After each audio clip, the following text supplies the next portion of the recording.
Everybody, this is Kyle. Here's a clip from a live stream with Matthew, and here we are checking out one of our favorite guitar players, Alip.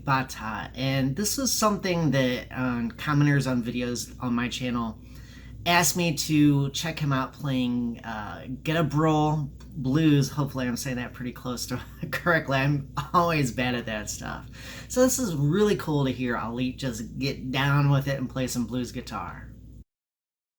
I'm excited to hear this because hearing Alip play some blues is fun because as a guitar player, you get to make your guitar face.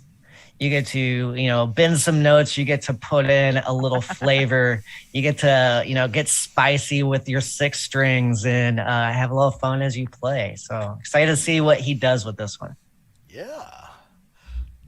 Me too. Go ahead, Jen. Oh, sorry. I was gonna say I think I had someone actually just request this on my page as well. So I'm glad cool. I'm glad you picked it. Yeah. Yeah. Wow. Oh, and hey, I gotta say this. I keep looking at my little picture. I don't know if it's doing this for you. I don't know if you remember the Rolling Stones video "Start Me Up," where he's wearing a shirt with thin lines and it's making this kind of optical illusion. I don't know if it's doing that for you guys or if it's just my little thing on screen, but it's distracting the heck out of me, to be honest. A little bit? Okay. Yeah, I'm feeling like Mick Jagger with a bad haircut and beard. Oh, man, that's just that's an image right there. Another one of those Kyle's things. Hey. Hello. Hi. How you doing? Hello. I didn't even realize. I was like, what is that? And we have a cameo today. Yes. And she's hiding now.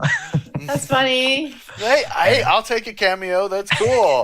I'm really excited about this next one. Without further ado, Musicians Panel reacts to Alip Bata, Gedabrul Blues. Here we go.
Very Mississippi Delta. Very So much. Yeah. it's a 16 bar blues. I apologize. It's not an 8 bar blues. It's a 16 bar blues. Like I was thinking, Robert Johnson and fucking lead belly immediately. Yeah. Yeah, I like how he switches to the bottleneck and he gives it a nice good go with that. And then he switches to using the pick. He uses a couple of different techniques in that song, switching back and forth. Yeah. We don't really see him using a pick a whole lot. So that was neat.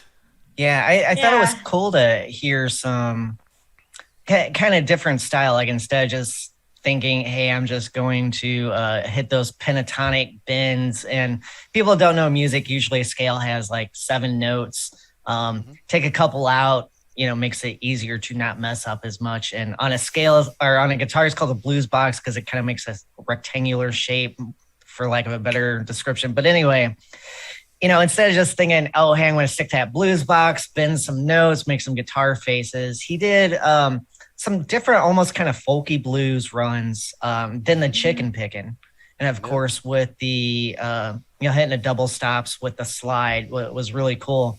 And that's always kind of fun. I've been sitting in with a blues band and soloing in pentatonic for 4 hours gets a little, it's like my eyes are, it's like, dude, it's like how many different ways can you be inventive with 5 notes?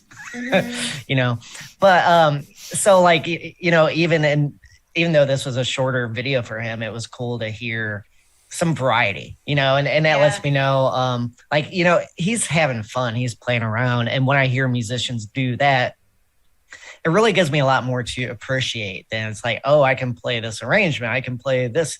But it's like, I'm going to play around and, I'm going to give this a, little jerk rub. I'm going to get some dipping sauce. I'm going to give this a good grilling. I'm going to fry this thing up. You get all this extra stuff going on. And to me, that makes it fat, makes it thick.